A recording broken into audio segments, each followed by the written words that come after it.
Hello guys, welcome to today's Topic TV. Viral ngayon ang videong ito ng isang security guard at isang batang estudyanteng nagtitinda ng sampagita sa isang mall, na kung saan ay itinataboy niya ang bata palayo sa lugar, at pagkatapos ay hinablot pa at nisinira pa nito ang kanyang dalang panindang sampagita.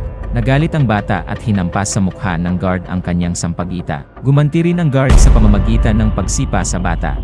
Dahil sa ginawa ng guard, ay nawalan na ng respeto sa kanya ang bata.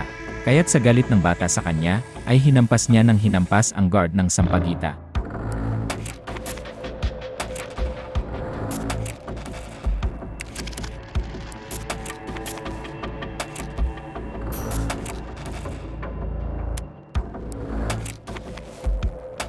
At habang sinasangga ito ng guard ng kanyang kamay, may pasimpleng patama pa sa ulo ang bata.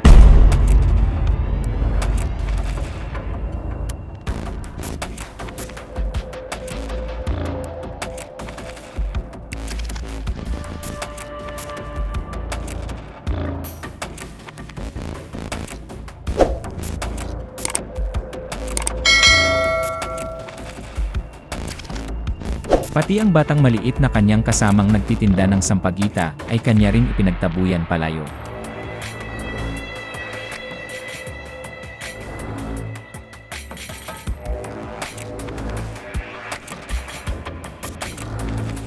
Kaya't wala nang nagawa pa ang kaawa-awang bata, kundi umalis na lamang.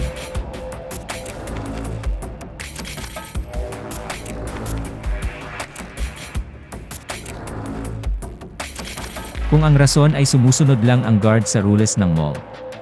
Mali pa rin ang ginawa ng guard, dahil sinira pa nito ang paninda ng bata na siyang pinagkukunan niya ng kanyang baon sa eskwela, at maging sa kanyang mga kapatid. Nagawa rin niyang sipain ang bata sa harap ng maraming tao. Na kung wala sigurong nakatingin ay mas matindi pa ang ginawa niyang pananakit sa bata. Pwede naman niyang kausapin ng maayos ang bata, at di niya kailangang ipagtabuyan ito na parang aso. Sana'y mabigyan ng disciplinary action o anumang nararapat na kaukulang parusa sa di makatarungang ginawa ng guard sa bata.